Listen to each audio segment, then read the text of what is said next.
Foreign Affairs Advisor to the Prime Minister, Humayun Kabir, disclosed the development at an emergency press conference at the Ministry of Foreign Affairs later in the day. He said the timing of the Prime Minister's visit to Saudi Arabia would be finalized through consultations between the two governments. During the meeting, the two sides discussed issues of mutual interest and ways to further strengthen bilateral cooperation. Describing Saudi Arabia as a long-standing friend of Bangladesh, Humayun Kabir said the kingdom is keen to expand trade and investment with Bangladesh. Prime Minister Tariq Rahman today formed a high-powered committee headed by his advisor for Public Administration Affairs to ensure food security and prevent food adulteration. The three-member committee was tasked to identify obstacles faced by agencies concerned to ensure food security, overseeing product quality and conducting anti-adulteration drives. The committee, comprising Premier's Advisor for Public Administration, Mohammed Ismail Zabiullah, State Minister for Public Administration, Mohammed Abdul Bari, and Cabinet Division Secretary, Nasimul Ghani, was asked to submit its report with recommendations within 1 month. Officials from the Directorate of National Consumers' Rights Protection, Bangladesh Food Safety Authority, Bangladesh Standards and Testing Institution, city corporations and those involved in anti-adulteration drives and mobile court operations attended the meeting. During the meeting, officials of the DNCRP, BFSA and BSTI informed the Prime Minister about various challenges they face in carrying out anti-adulteration drives. They particularly highlighted the need for increasing manpower at the district level, establishment of advanced laboratories, modern equipment for field operations, and enhancing powers for mobile courts. They also said officials often face security risks while conducting drives against influential groups and syndicates. The Prime Minister listened carefully to their concerns, assured them of prompt action, and directed to form the three-member high-level committee. Problems will always exist, yet we have to move forward despite those challenges. We cannot remain idle, said Tariq Rahman. Prime Minister said many countries were once less developed than our country, but today they have advanced significantly. We also have to move forward. If everyone works together sincerely, it is certainly possible. For the sake of the country, everyone must become more responsible and conscious, he added. To change the country, not only government initiatives, but also goodwill and responsibility from citizens are essential. Everyone must come forward with greater awareness, the Premier added. Prime Minister's Advisor for Public Administration, Mohammed Ismail Zabiullah, State Minister for Public Administration, Mohammed Abdul Bari, and Cabinet Division Secretary, Nasimul Ghani, Principal Secretary, ABM Abdul Sattar, Commerce Secretary, Mohammed Ataur Rahman Khan, Prime Minister's Deputy Press Secretary, Atikur Rahman Rumon, and BSTI Director General, Qazi Imdadul Haq, were present at the meeting. Prime Minister Tariq Rahman today asked the authorities concerned to take coordinated measures to protect the environment of the Gulshan Bonani Baridhara Lake by preventing water pollution, ensuring integrated waste management and improving the area's sewerage system. The directive came at a meeting held at the Prime Minister's office in the Bangladesh Secretariat, where the sewerage connections of buildings in the Gulshan Bonani Baridhara Niketon area and ongoing efforts to make the lake pollution-free were reviewed.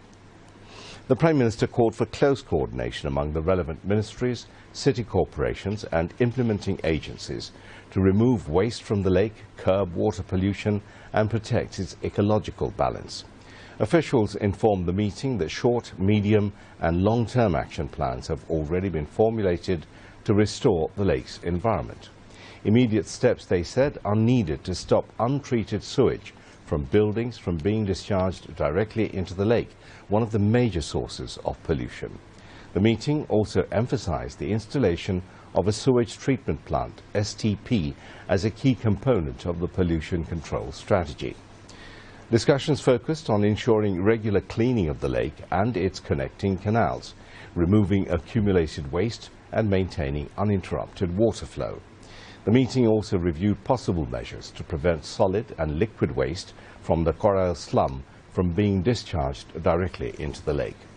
Housing and Public Works Minister Zakaria Tahir, State Minister for Local Government, Rural Development and Cooperatives Mir Shahi Alam, State Minister for Housing and Public Works Ahmed Sohail Manzoor, Dhaka South City Corporation Administrator Abdus Salam, Dhaka North City Corporation Administrator Mohammad Shafiqul Islam Khan, Rajuk Chairman Engineer Mohammad Rizaul Islam, and secretaries and senior officials of the relevant ministries and agencies attended the meeting. The International Agency for the Prevention of Blindness, IAPB Chief Executive Peter Holland paid a courtesy call on Prime Minister Tariq Rahman. The meeting was held at the Cabinet Division in the Bangladesh Secretariat this morning. During the meeting, various issues related to the development of eye healthcare services in Bangladesh, prevention of blindness, reduction of visual impairment, and strengthening of mutual cooperation in the sector were discussed. State Minister for Health and Family Welfare, Dr. M.A. Muhit, was present. Local Government, Rural Development and Cooperatives Minister Mirza Fakhrul Islam Alamgir has said that the government plans to introduce a village government system to accelerate rural development and provide it with a stronger institutional foundation. He made the remarks this morning at a program organized at the Osmani Memorial Auditorium in the capital, marking National Rural Development Day 2026. State Minister for Local Government, Rural Development and Cooperatives Mir Shahi Alam and Secretary of the Rural Development and Cooperatives Division Mohammad Shaukat Rashid Chaudhry were also present at the meeting. The Minister said the initiative has been undertaken to strengthen and make local governance more inclusive in order to improve the lives of underprivileged people in remote rural areas, stating that local government institutions would be further strengthened through the decentralization of administration and development activities. He said special emphasis would be placed on forming farmers' organizations, expanding cooperative-based activities, excavating canals, and improving irrigation systems, and strengthening agricultural infrastructure to promote agricultural and cooperative development. Earlier, the International Rural Development Day and the 47th anniversary of Sirdap was celebrated at the Sirdap Auditorium in the capital. Addressing the program, the LGRD minister said rural development is one of the current government's top priorities. He added that the government has undertaken various inclusive initiatives to improve the living standards of ordinary and marginalized people, create rural entrepreneurs, and address the impacts of climate change. Finance and Planning Minister Amir Khosrow Mahmood Chaudhry has said that the government under the leadership of Prime Minister Tariq Rahman aims to deliver every public service to the doorsteps of the people.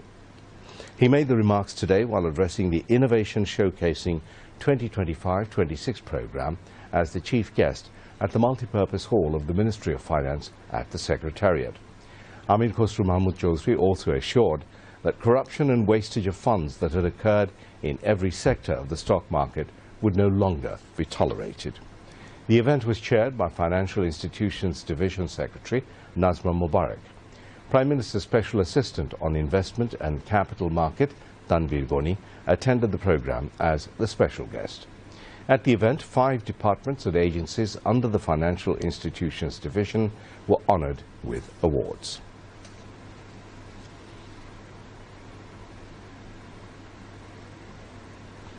Information and Broadcasting Minister Zahiruddin Shapun has said the government is confident about its request for a 3-year extension before Bangladesh graduates from the LDC category. He said the process becomes easier as Bangladesh's Foreign Minister is serving as President of the United Nations General Assembly. Speaking at a program at the Jatiyo Press Club today, Zahiruddin Shapun said Bangladesh was originally scheduled to graduate from LDC status in November this year. However, the government requested an additional 3 years to better prepare for the transition. Non-government organization rapidly arranged the training workshop on LDC graduation and trade competitiveness. Speakers at the event said Bangladesh would lose several trade and investment benefits after graduating to a middle-income country. They warned the country would face tougher competition in the global market after LDC graduation. The Information Minister also said that expert recommendations cannot be effectively implemented unless an economy-friendly political framework is established. Bangladesh plans mini cold storages nationwide to boost farm exports. The government plans to establish mini cold storage facilities across the country and is working to expand export incentives as part of efforts to increase overseas shipments of agricultural products. Agriculture and Fisheries and Livestock Minister Mohammad Aminur Rashid said this while inaugurating heat treatment plant at Gaptoli in the capital today. The minister said Bangladeshi agricultural products are in strong demand in international markets and that the government is committed to providing all necessary support to exporters. He said the government intends to establish multiple mini cold storage facilities in every union to improve the preservation of perishable farm produce and reduce post-harvest losses. The minister also called on exporters to strictly comply with the quality and safety requirements set by foreign buyers to protect Bangladesh's reputation in global markets.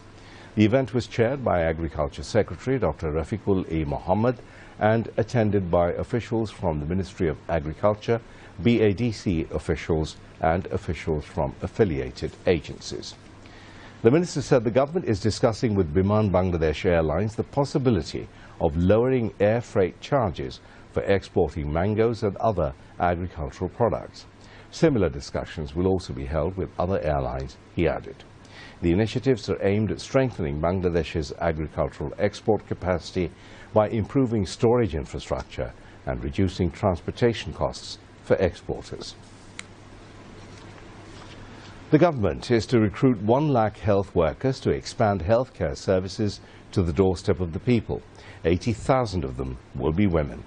Health Minister Sardar Mohammad Sakhawat Hussain said this today. He also announced that the number of midwives would be increased.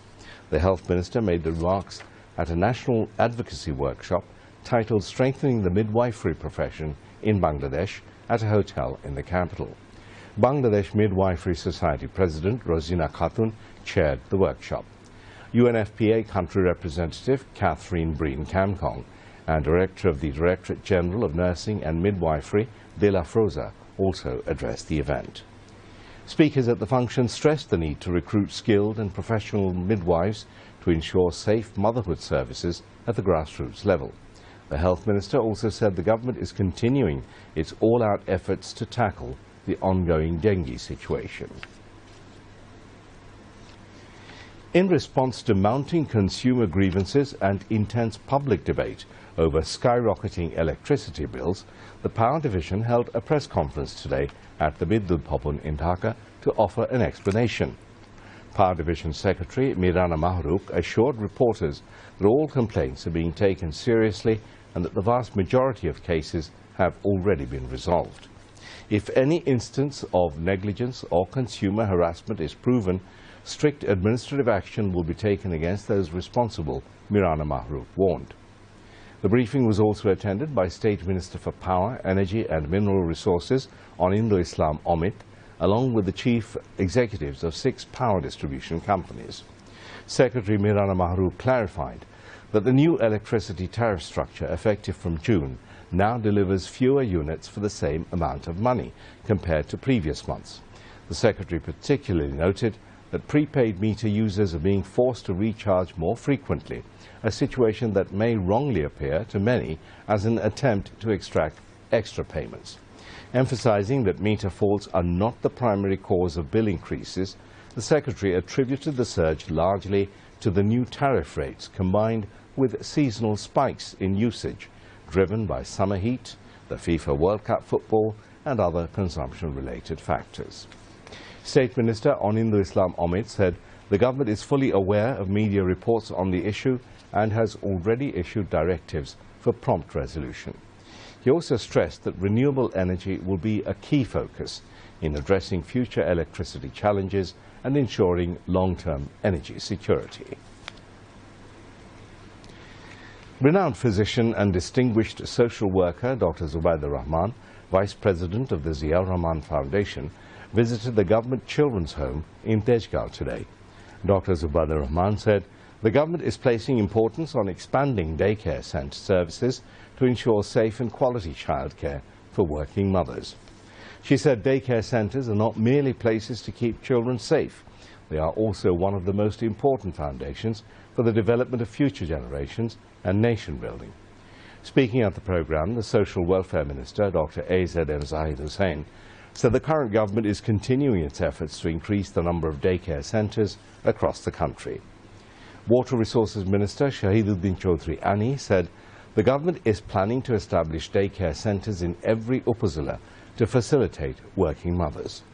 Among others, State Minister for Social Welfare Farzana Sharmin, State Minister for Water Resources Farhad Hussain Azad, Secretary of the Ministry of Women and Children Affairs Yasmin Parveen, Project Director Shabnam Mushtaki and senior ministry officials also addressed the workshop.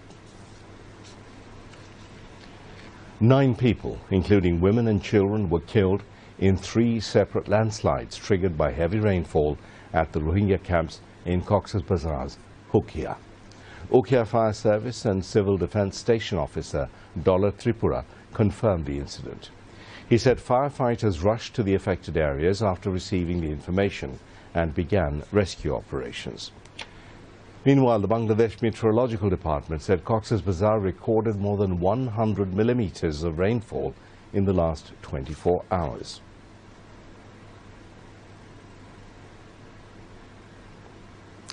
We now move on to international news. The funeral procession for Iranian Supreme Leader Ali Khamenei is underway in Tehran. Authorities have hailed the government's resilience during the United States-Israel war on Iran and promised vengeance for his assassination. After lying in state for 2 days at Tehran's Grand Mosala religious complex, Khamenei's body began a 12-hour journey on Monday through the capital, accompanied by large crowds of mourners. Khamenei, 86, was killed in an airstrike on February the 28th, the first day of the war, after ruling Iran for nearly 37 years. Mourners gathered in Imam Hussein Square in eastern Tehran and hanged an effigy of U.S. President Donald Trump, according to state media. Others carried placards with images of U.S. Vice President J.D. Vance, U.S. Defense Secretary Pete Hegseth, and Israeli Prime Minister Benjamin Netanyahu, and the words, "There will be blood." Thousands filled the Grand Mosala on Sunday to pay their respects to Khamenei. The other remains on display were Khamenei's daughter, son-in-law, daughter-in-law, and 14-month-old granddaughter, who were all killed alongside him. As well as laying Khamenei to rest, Iran's authorities are using the week-long funeral ceremonies to promote their resilience during a ceasefire with the U.S. Iran's parliament speaker and chief negotiator with the U.S., Mohammad Baghir Ghalibaf, hailed on social media the way the proud and invincible nation of Islamic Iran unanimously paid tribute to its martyr. Monday's procession will be followed by similar events in the clerical hub of Qom on Tuesday and in Iraq's holy cities of Najaf and Karbala on Wednesday, culminating in Khamenei's burial in his hometown of Mashhad in northeastern Iran on Thursday.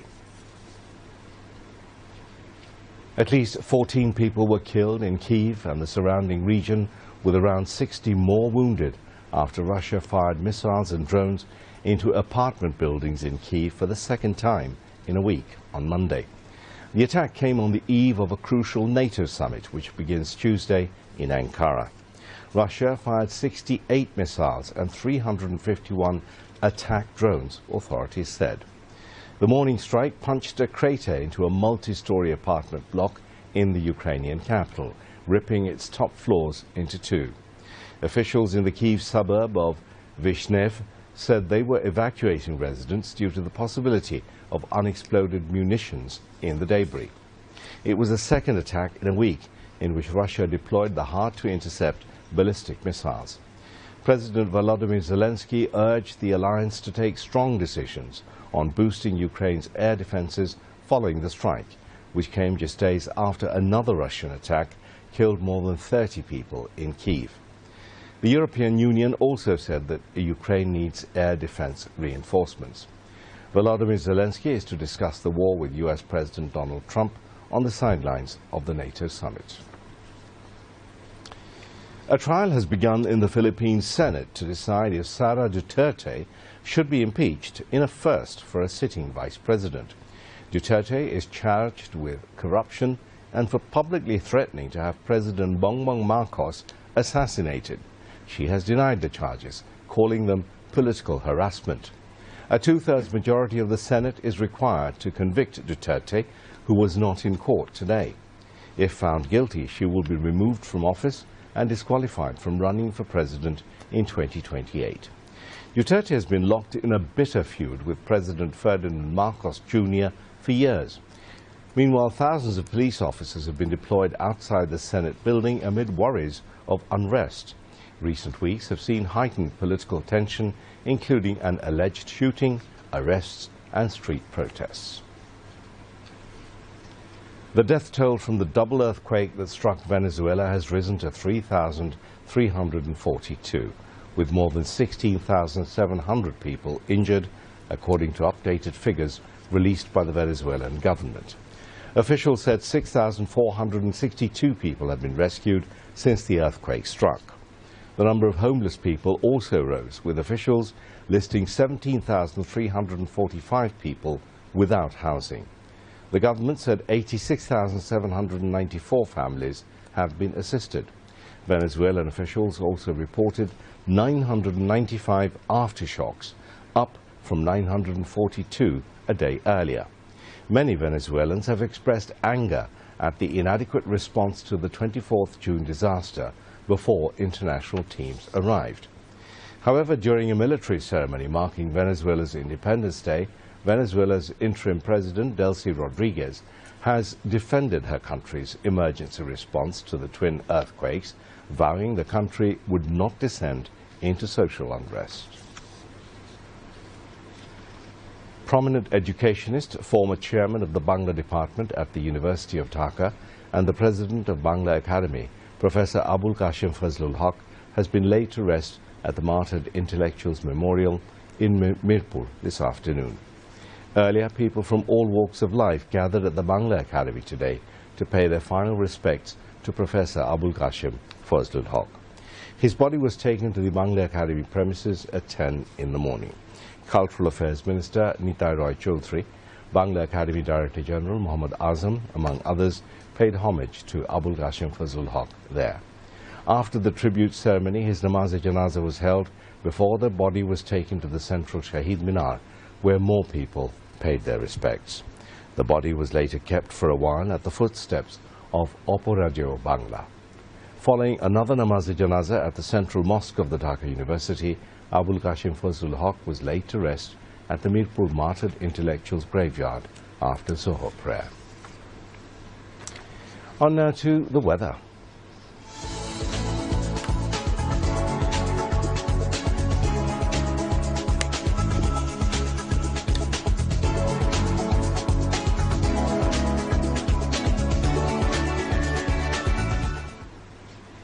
The monsoon depression over Northwest Bay and adjoining North Odisha, West Bengal coast, moved west-northwestwards and now lies over South Jharkhand and adjoining Odisha as a monsoon land depression.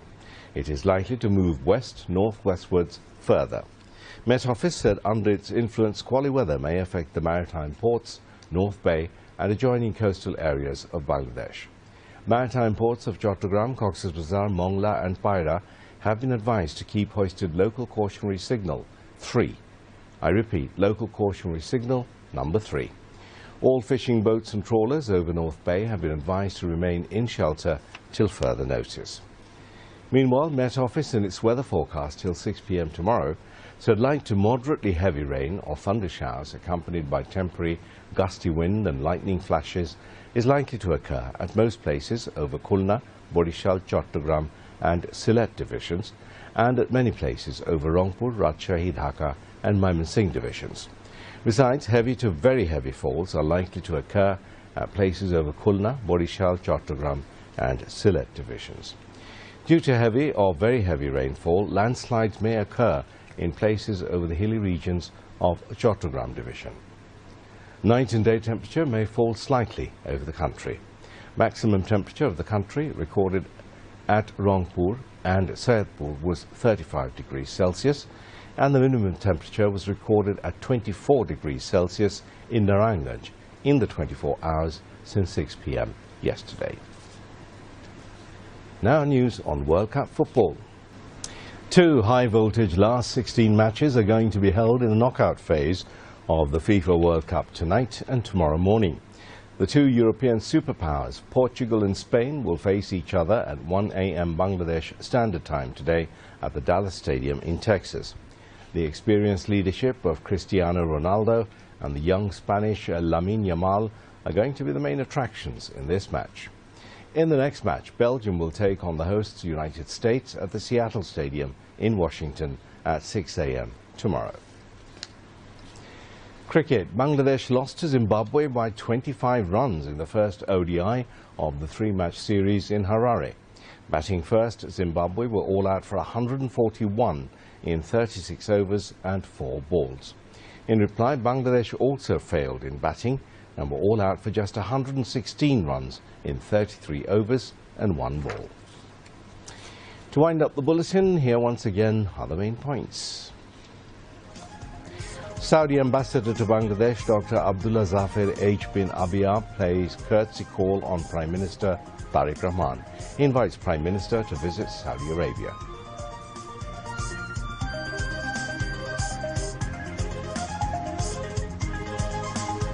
Prime Minister asks authorities concerned to protect environment of Gulshan Lake and ensure integrated waste management.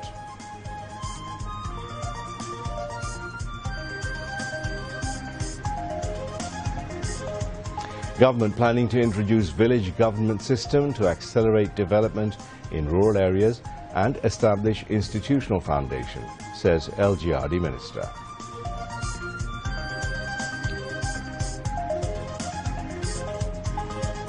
Government working to deliver all services to people's doorstep, says Finance and Planning Minister.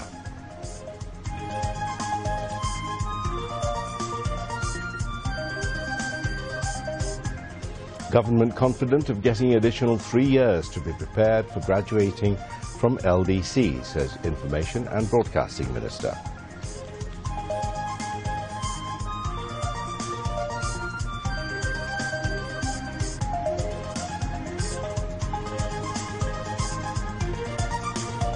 Child daycare centres, not just places to keep children safe, but also important instruments in building country's future, says Dr. Zubaydah Rahman.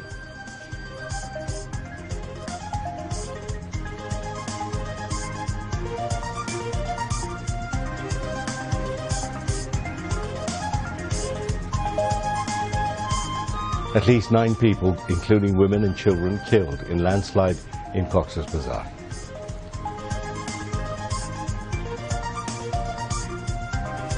Millions of people gather at funeral procession of Iran's supreme leader, Ayatollah Ali Khamenei, in Tehran.